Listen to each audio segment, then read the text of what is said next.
episode 36 of the Bullheaded Podcast. This is your, pseudo NBA trade deadline talk. I'm here with my boy Zoo and P-Bush. What's up, fellas? Doing great, man. It's a good day to be a Bulls fan, and it's about damn time. Welcome, Vucci Maine, to Chicago, man. That's my nickname for him, Vucci Maine. Vucci Maine. Yo, we got an upgrade in Nikola, man. We used to have Nikola Mirotic. Now we got an all-star in Vukovic, baby. 24 and 12. 24 and 12. Let's freaking go, man. Finally have a tandem. We finally have a legitimate tandem. Yeah. Carlos Boozer was not a tandem. Carlos Boozer, man. No hate on Carlos. He did his job, but not as well as a Chris Bosh or LeBron James signing would have been 10 years ago. So it's finally 10 years later. We're finally getting it, man. AK did this in less than 7 months, man. He did. Incredible. Bravo, AK. Yes, sir. So they alluded to a lot of the trade talk. Like you say, I think the Vucevic trade was one of the first trades that went down along with a bunch of different trades. And we're going to get into those acquisitions of different teams and see how they shift the balance of power. And P-Bush, I'm going to go ahead and start with you, man. I'm pretty sure you're going to start with the Bulls. What do you think about the Bulls and their trades and all that type of stuff? I got to give him an A, man. I have to give him an A on this trade. I think it's relatively obvious, but I did see a lot of Bulls fans, being like, why are you giving up 2 first-rounders? Why are you giving up Wendell? And I'm like, is Vucevic Wendell? No, Zoo, listen. I'm sitting here like, are the Magic that bad that nobody knew how good Vucevic actually is? Because I think he's just been so underrated for years. I mean, he's only a 2-time All-Star. And you could argue he should have been at least 3 to 4 times. The last handful of years, man, he's just been on the up and up. He hit his prime late. I think, he pulled a John Stockton, and he's just balling out. And now he's a Chicago Bull. I'm excited to see him. We have a legit scoring big man, something that we hoped Lauri Markkanen would be. He is a fraud.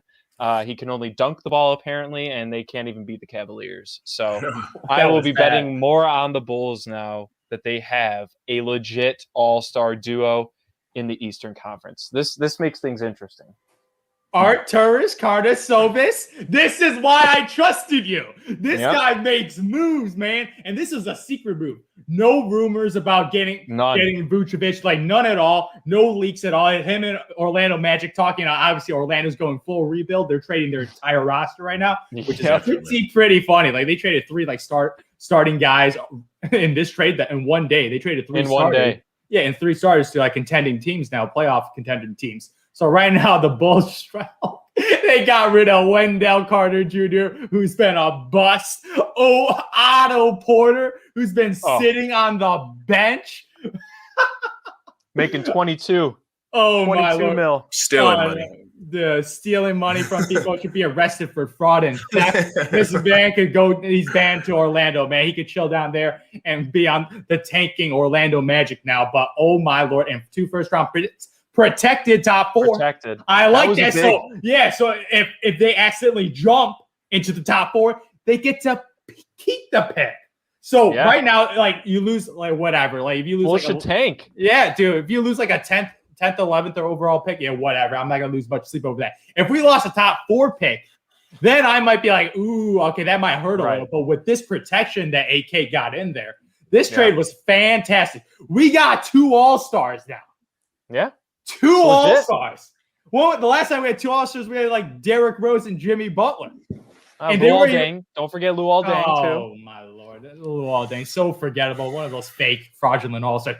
Vukovic is a real all-star, putting up 24 and 12. And we upgraded at a position that we were getting shredded at. We also made the trade to get Daniel Tice. That was a nice, simple move. Love it. Backup center. Great pickup, man. We traded Mo Wagner where we got rid of Gafford. Chandler Hutchison. Bunch of trash bags, man. Bunch of trash bags. So we got rid of the trash. We got in new people. We traded 6 guys in the last day. Legitimately, we flipped the roster. So I'm just Arturas Karnisovas saw the patheticness that the Bulls were showing against the Cleveland Cavaliers without Colin Sexton, their best player, and we lost. Darius Garland, man. How the hell did we lose that? I feel like he saw that game and he's just like, we need to make some major upgrades. And now we saw what he's been cooking up. He got us an all-star, something that Garpak hasn't done in 10 years of being the GM. They done nothing like this. Bad. When have they ever traded for an all-star? Never. This man, in less than a year, got us an all-star. Because they always wanted to maintain the young core. That was what they always said every year going in. They never wanted to make a trade. But look, they finally did it. I do wish AK, somehow would have been able to pull off the Lonzo Ball move, maybe moving Lauri Markkanen. I do think that they'll end up doing a sign and trade type thing with Lauri Markkanen, closer to the summer. I don't expect the Bulls to be, honestly, if I'm being a realist here, I don't expect the Bulls to be making it that far in the playoffs, even with this addition. So if they can get some, a couple other moves going on, clear some more cap space to eventually sign a third guy, down the road possibly, that's what I'm hoping for. But Zoo, there were a lot of trades today, man. What do you think about the Aaron Gordon trade? That was a good one. Good pickup by the second best trade. Yeah, good. I think that was the second best. Yeah, this is when you have you got the prey, and then you got the prey, and you got sharks, man. The sharks are killing, man. They're getting up all from the Orlando Magic, man. They're the prey right now. They're giving up their babies. They're ditching their babies right now. They're leaving and letting their babies get eaten up right now, and they give up Aaron Gordon for nothing, man. Pretty much nothing. You got draft compensation, but Gary Harris is solid. Gary Harris, okay, a cute Hampton, player, whatever. Hampton. Whatever, man. You're getting a nice forward, man, to play against the Western Conference bigs. This guy's a freak athlete, Aaron Gordon. Obviously, he got his wish, man. He demanded a trade, got out, went to a good situation, get to play with Jokic, Jamal Murray. You go from that Orlando Magic tragedy to a Denver Nuggets team who made it to the Western Conference Finals. What more can you ask? You're in a great situation, great culture, great teammates, great coaching, and they're going to try to win a championship this year. So perfect situation for Aaron Gordon, and he finally gets some time in the bright lights to see if he could get some work done. Hey, and Zoo, I'd be willing to bet that whoever the Denver GM is now took some notes on what AK was doing over there prior to coming to Chicago. So AK is helping out the Bulls. He clearly mentored people in Denver. You can see that, Denver is probably the most up and coming team, in my opinion. You could say the Suns, but they do have, Chris Paul, who is aging, right? He's not getting any younger. So if you're looking at a young roster, that Denver Nuggets team, 3-4 years from now could be a legitimate contender year in and year out. And what they were really missing was defense, man. After they lost, wing players last year, Torrey Craig, I'm forgetting the name of the guy on the Pistons now. Yeah, Jeremy Grant. They needed a guy who, they were middle of the pack, defense this year. They were really bad at the beginning of the year. I think we talked about it a couple times. And this guy gives you like 15 and 7 rebounds a game. I think he'll pair beautifully with Nikola Jokic, man. I think that there's going to be some lobs in there. Man. I think there's going to be a lot of fun highlights coming out of Denver upcoming. They also got JaVale McGee, which, I'm not saying he's great. I'm sleeping on that, man. I don't give a damn about JaVale McGee, man. They are so rumbling up and down the court, and now they get 2 semi-athletic guys. They needed some hype and athleticism with that slow-ass team, man. They like to get out and run, but they don't really have, athletes, before making those trades. So they wanted some guys to spice things up, keep up with the Western Conference teams. I think that's the second best trade of the day. Zoo, you got any other sleepers though? Dude, that Oladipo trade? Yes, sir. Yeah. What? It's a great trade. That came out of nowhere. Houston Rockets, man. I remember when that trade occurred, they got Oladipo as the prize outside the first round picks, right? Yep. And I was like, this dude's, first of all, he's a free agent next year, so he's not guaranteed to stay long term. They flipped Karis LeVert for him. Karis LeVert is a better asset because he's on a longer contract deal. He's younger, and he has to stay there because he's under contract. He's balling. Yeah, Oladipo does it, man. So they got 20 games of Oladipo, a couple of first-round picks, and then they got Avery Bradley, Kelly Olynyk, and Dante Exum for James Harden, who is an MVP candidate. Yeah. I feel bad for Houston Rockets fans because they could have got Ben Simmons. I've been saying this. They could have got Ben Simmons and a nice young player and a pick. That's a nice consolation prize of losing James Harden. Ben Simmons is a perennial all-star. He's been an all-star the past couple of years. So they could have got a perennial all-star locked up for the next couple of years, but instead they got draft picks. Yeah. Draft picks. Yeah. You're lucky enough to get that one of those draft picks turn out to be a Ben Simmons type player under contract for multiple years. You'll be lucky. So I'm just like, Houston, you guys have a freaking problem, and this is a natural disaster right now going on there, man. These are some bad trades, man. Bad trades. And the thing is, Sean and I were talking about this pre-production, but like, Oladipo, if he can, because he's obviously been down and out in his mentality. I mean, he was hurt. If you're on a team that loses 20 games in a row, oh my God, man, I would blow a gasket. I don't know how you lose 20 games in a row. That blows my mind.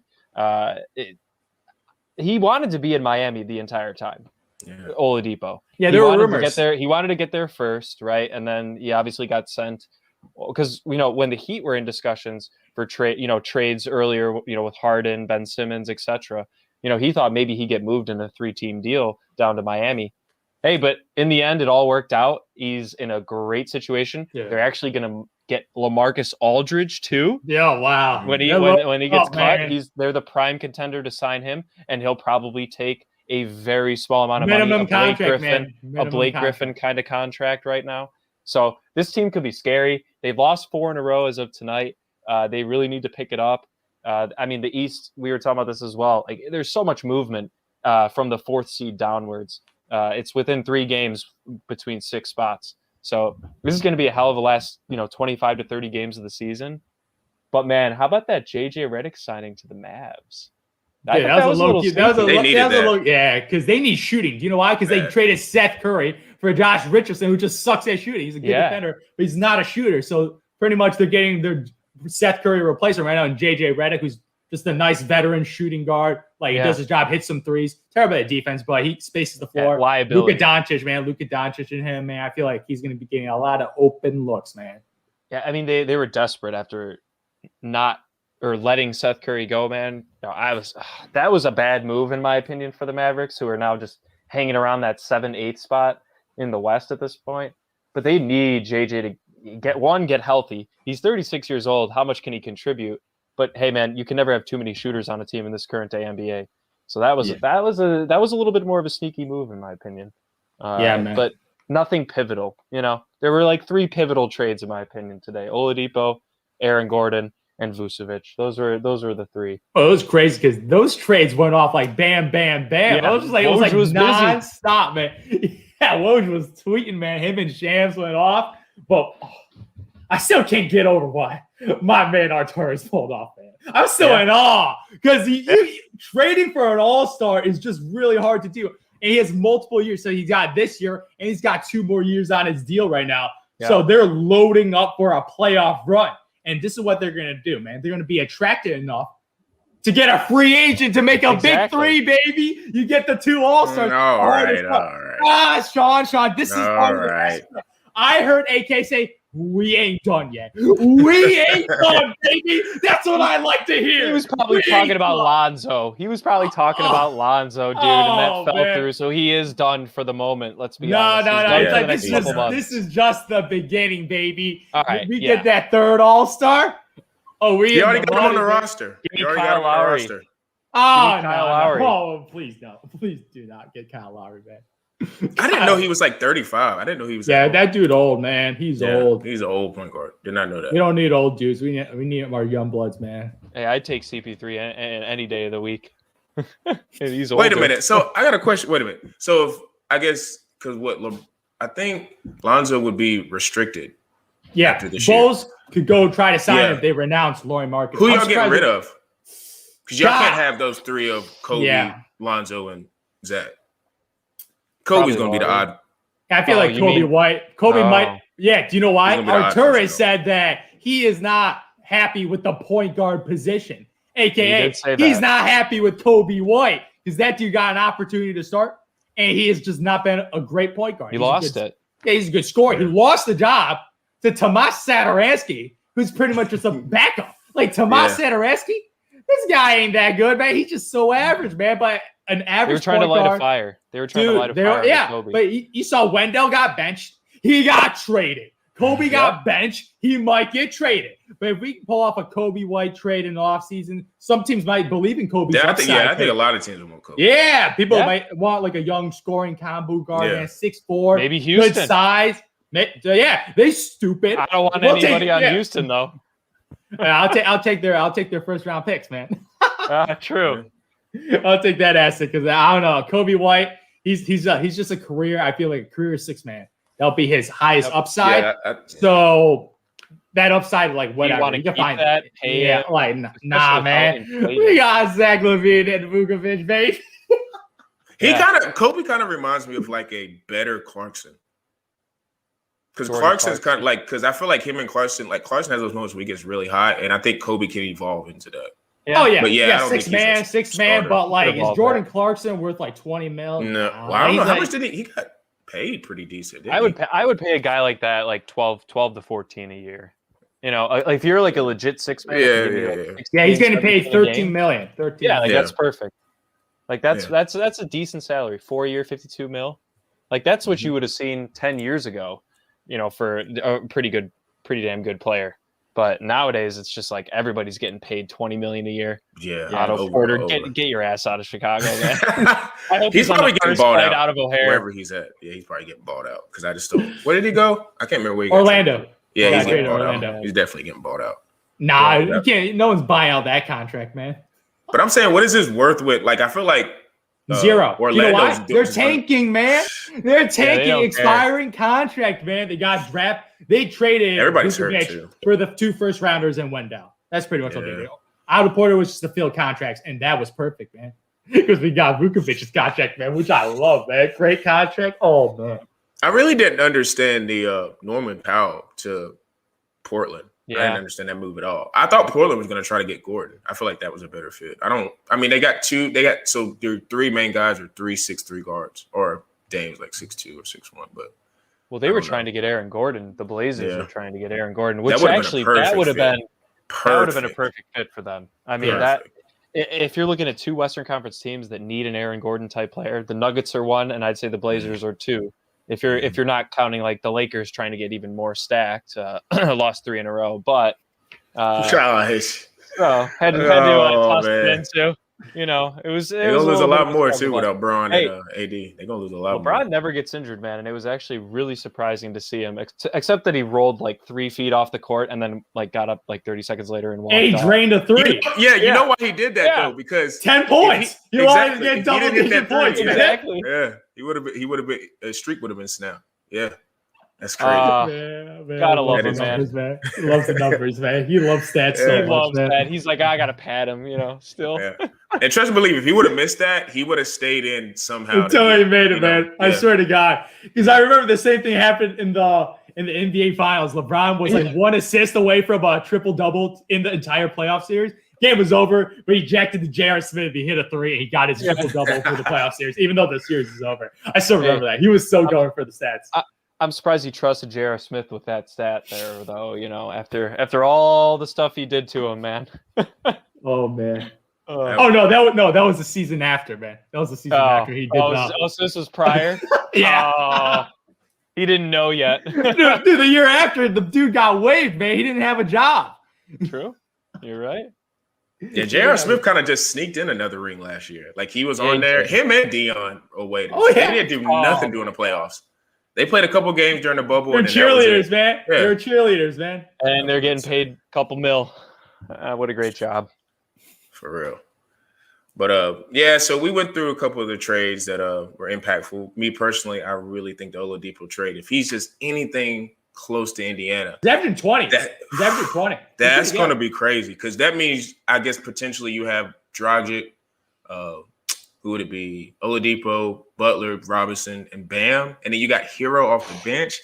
Oh. That's going to be crazy during the playoffs. That's a good 6 right there. They got a lot better. Yeah. So we're going to see, like I say, I think the Eastern Conference playoffs are going to be really nice this year. Western Conference is always going to be dominant. But I really think Eastern Conference is going to be something to look at this year. But for our last topic, we're going to talk about the NCAAs and the Sweet 16. Needless to say, there was a lot of upsets. A lot of brackets got crushed. I didn't even look at mine. After I saw Abilene Christian beat Texas, I was like, I don't get anymore. Like, I stopped looking at it. I was like, it doesn't matter. I'm probably whatever. Zoo sitting. But yeah, I think. What did I say about the trends, man? U of I, week 12, they were number 13, baby. I crossed them off my list. And when they lost, so many brackets got busted, man. And I'll tell you, Gonzaga, after they whooped Creighton, because they just been whooping everyone like it's nobody's business, they're going to advance even easier because Iowa lost. I guess their toughest competitor. So they got to be a 6th or a 7th seed to make it to the Final Four. Come on. Gonzaga's a lock, baby. Gonzaga's a lock. It's so obvious, man. Even like the competitor, man. If you're Michigan, they're without their best player, I think, injured, man. Alabama, man, Houston, whatever. It's the Gonzaga Invitational, baby. I told you now, and you wait a couple weeks, Gonzaga's going to be in Final Four. He's going to be in championship. I think I have them over Baylor, and I'll be sitting like this. Look at the trends, baby. Just look at the trends. They've never won, Zoo. I'm telling you, they're going to win this year, man. It's going to be Gonzaga or Baylor. That's what my trends tell me. Yeah, so right now I have 2 of my 4 Final Fours still in it. I have Florida State and I've got Gonzaga. They're going to meet. And they're going to beat. And I don't know, man. There's a couple games that I'm interested to watch. I think, obviously, Gonzaga over Creighton. I think that's the most obvious. Creighton barely won their games, man. They barely won. Yeah, and I think that Baylor will stomp on Nova. Nova has played Winthrop and North Texas, and they're just they blew them out, though, man. Like blowing a team out by 20 points. That's impressive. Yeah, sure, but dude, Baylor. I mean, they got to play. So they haven't played any competition, and now they have to run into the second best team in the country. Mm-hmm. So I think Baylor's going to stomp. I think Arkansas will finally crush Oral Roberts, who has definitely created many a joke in this March Madness for sure. And then Bama UCLA, I think Bama's got that one. But the two games I have in mind are USC Oregon and Oregon State Loyola. I think those are 2 of the more interesting games that could be close in the end that are fun to watch. Loyola is not a Cinderella, man. They are not a Cinderella. Dude, the big fellow, man. Looking like bootleg Jokic out there with the passing, man. High post, man.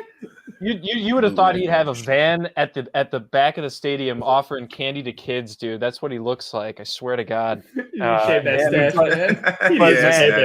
He shave his head, man. Stash. He's got to get rid of that. But man, he looks 35, and he's got the footwork of Hakeem Olajuwon almost. I mean, he's just honestly, he only goes left. I think people will end up. He always goes and spins up with the left jump hook. It's his big move. But man, they have some shooters. They got God on their side. It's just over. It's over for everyone, dude. I don't think I was joking with my buddies. I don't think she could even see the game. She was just holding the glasses down. I don't even think she could see the game. Yeah. But look, man, that's going to be a good one. And then this Pac-12, man, they're showing up and showing out. I mean, it's been ridiculous compared to the Big Ten or other conferences. So it's going to be a hell of a weekend. I'm pumped. It's been a couple days without it. Had to watch some of the women's March Madness lately. So I'm really pumped to get back into the Sweet 16 right now. Oh, yeah. Loyola Chicago really, really impressed against U of I because I think U of I their defense just stopped U of I. I thought U of I played like decently well. They didn't play like trash. It was just Loyola. It just looked like the better team that day. And they had the best defense. They got bootleg Jokic, man. Like, I'm sorry. They got 2 other NBA guys over there. They don't look nothing special, but bootleg Jokic in college looks like the better player. He looks like the better NCAA basketball player. Yeah, I said it. He dominated the game, man. In the clutch, they gave him the ball in the high post. Yeah, the defense, the energy, man. Like, this guy's infectious. His teammates looks like they love him. Like, this guy looked like the best player on the court, and feel like he can help Loyola make a run right now because right now their school, they got pedigree now. Like, they do multiple runs. You're like you said, you're no longer Cinderella, man. You're invited to the ball now, man. There's expectations now. Mm-hmm. Yeah, they can get better recruiting too. I mean, I think they're going to start building this program, which is great to see for Illinois because for a while there we didn't really have many good college teams, and U of I comes up and they falter real quick. And here comes Loyola again. So I personally have Oregon State beating them. I think they're the hottest team right now coming out of the Pac-12. I mean, they won the Pac-12 championship. But look, man, USC Oregon, another pick'em game. That's going to be a tough one to call. Got a 6 versus 7 seed, I believe. They're both hot, and they're both playing well. I mean, half these teams, I just did not see them making it to the Sweet 16. I mean, I think everybody had the Zags, FSU, Michigan, Bama, and Arkansas, Baylor. But other than that, it's like it was pretty wide open. I thought Purdue would have beaten Villanova, but Purdue gets upset in the first round. Yeah. It was just upset city. Texas Texas was probably the biggest upset besides Ohio State. Ohio State was I retract everything I said about it on the last week's podcast. Sorry, everybody. But look, man, Oral Roberts, David versus Goliath, man. They had the best player. They had the guy who had the most. I think he scored the most points. Oral Roberts. Yeah, high score. Yeah, is that like 28 a game? 28 a game. Like that's impressive, man. Yeah. And they're the best free throw shooting team in the country, which I thought was actually pretty interesting too. So if they beat Arkansas, I need it, man. I need them because I had Arkansas losing in one of the earlier rounds. I mean, they can score the ball, man. So I don't know. You got any games you're looking forward to besides Gonzaga Zoo? Seems like that's all you care about. Obviously, I don't even need to care about that game because I know they're gonna win. But Baylor Villanova, man, I'm looking at that game really, really carefully because I'm in a couple of brackets and somebody had the guts to pick Villanova to win it all. Ooh. So if Villanova wins this game, his likelihood of winning this bracket goes up substantially. And they've been playing really well, but like you said, the competition's been relatively weak, even though they've been blowing teams out. Baylor's been winning in double digits against a good Wisconsin team, a no-name Hartford team. So hopefully Baylor keeps it rolling, man, because they gotta meet the Zags, baby. Because I gotta collect that money, baby. I'm on those 2 number 1 seats. I'm rooting for Creighton. Hey. Good luck. Listen. I'm not betting. I said I'm rooting. There's a big difference right there. This is who I'm going to say, and go ahead and put the homer tag out. But when I watched the tournament, that first round game, because I watched the Florida State, and I think they played UNC Greensboro. Florida State won that game without hitting a single three. Then in the next round, a single three-pointer. And then the next round, they played Colorado, who was kind of hot, even though you could say they blew them out, man. I was surprised. And blew them out. So I think if they somehow end up meeting Gonzaga, I don't know is going to be able to see that type of defense. I don't know. Yeah, Florida State can match up. I think their shortest guy is 6'6", and he's the point. Yep. That's their shortest guy. 6'6" to 6'10". They're 6'6" and above. So it's and their best player is Scotty Barnes, who was like a defensive specialist. So I'm just saying, Florida State has the ability to make Gonzaga a little bit, make the game ugly. I will say it's not going to be, because if it's a trap meet, Gonzaga is going to blow them out. Yeah. But if it could get ugly, I think if that happens, but Florida State has to beat Michigan. If Gonzaga plays Michigan, it'll be a blowout. It'll be I have Florida State. I have Florida State over Michigan, man. I don't believe in Michigan, just to be completely honest. I don't even know how they got there, to be honest, because like I said, their best player was hurt. So they almost blew it, man. They almost blew it. Yeah, who was that? Who were they playing? It wasn't the first round, it was the second round. The 8-9. LSU. Yeah, LSU was close there for a while. And then I think they ended up pulling away. But that's the only way, because I think if Florida State and Gonzaga play and Gonzaga beats them, Gonzaga's going to win it. Because I don't see anybody on the eastern side or whatever side. I don't see anybody on that side. Baylor, I don't see it. Yeah. Hey, it's one game at a time, which is probably the worst part. And if one team over or underestimates another team, it's all it takes. But look, man, I will say, Zoo, watching that, I didn't watch the second game Gonzaga played just because you don't need to. You don't need to. But I did watch the first game, and just watching them run up and down the court. I mean, they move so smoothly. Mm-hmm. I mean, it's ridiculous to watch them play. Mm-hmm. Granted, it was against whichever 16, Norfolk State, I think it was. Norfolk State, yep. Yeah, and oh man, it was just ugly, and I eventually just turned to a different TV in the restaurant that I was at. No reason to watch, man. There was no need. There was no need, man. Yeah. There's a reason why these spreads are all 10-plus points for Gonzaga, man. It will be consistent, man. Suggs, if Suggs makes it to the championship game, it shows out. He's going to have a really hard. I mean, the consistency is going to be Cade for number one, but he's going to have a huge platform Oregon to push it State, to that. Dude.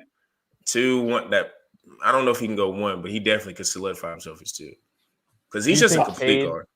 Do you think Cade maintained the 1 spot in the draft, even though regardless of the tournament? Yeah, he didn't even look that good in the tournament, but his talent is just so obvious that you just don't question the talent when because he could shoot. Like the thing is, he could shoot, and he's the perfect, like you say, he's the modern day what you want to build your guard or your lead guard is. He's tall as hell, has pretty good vision, can score. He'll, like you said, they always talk about. I hate it. They're like, oh, the defense. Dude, nobody wants to play defense in college. As soon as they get to it, and really nobody plays defense in the NBA. Like as long as you guard when it matters, like that's all it really matters. Like as long as you can guard when it counts, that's it. So I think he'll be fine. But I think Suggs could push himself to that top 2. He should be number 2. He'd have to win it all. Nah. I'm taking a guard over that Mobley guy. The big. I already know you don't. I already know Zoo doesn't like Mobley. Yeah. But I mean, if he were to like drop 25 in the championship game and they win, I could see him. It should not affect your opinion, dude. Guards and wings just win in the NBA. Like it's been factual for the last couple of years, man. Like but that's what you need. Cade? I mean, granted, yes, I know Gonzaga is way better than Oklahoma State. Because it's a team game. I told you Oklahoma State was just not that good. Like it's just Cade Cunningham with a bunch of nice college basketball player. No NBA, not a single NBA player he played with. So if they had one more NBA guy, he probably would. They would have selected the final. Yeah, that's true. Like they would be meeting him. Yeah, the only guy to do it just by himself was Melo in Syracuse, and it was that with that zone defense, man. That's how they won it all. But it does not happen in college basketball. It is super hard to win by yourself. Super hard. Yeah. So we'll see. I'm not too sure when. I guess the Final Fours would be after we record next week or before, or not Final Four, but Elite 8. I'm not sure when that. It might be like Tuesday, Wednesday. I'm not sure when they line up. To be honest, they kind of spread things out. Yeah, COVID and all that stuff. So yeah. But besides that, I mean, we all know it's going to be a lot of basketball talk. Like I said, I'm going to be interested to see how these teams fit in the NBA, their roles, who does what. Like I say, I think it's 25 to 30 games left. So we're going to see who's really geared up to get into the playoffs. And then once the playoffs get here, it's going to be nonstop. So, considering, today being the trade deadline and I guess a little bit before basketball, NCAAs, there's a lot of good topics and they're going to keep coming. So make sure you guys subscribe to all of our podcasts, or our one podcast for Bullheaded. Like I said, Bullheaded_pod. Today was a active day on Instagram because I had all kind of trade talk and a bunch of highlights on Reels. So make sure you guys go look at that. And make sure you guys subscribe to us on Apple, Spotify, Google Play, Anchor. And I am working to try to get us on SoundCloud. It's a little bit, not trying to really do the payment and things like that. So I'll let you guys know if we get on SoundCloud. And as always, for Zoo, P. Bush, and me, we're out.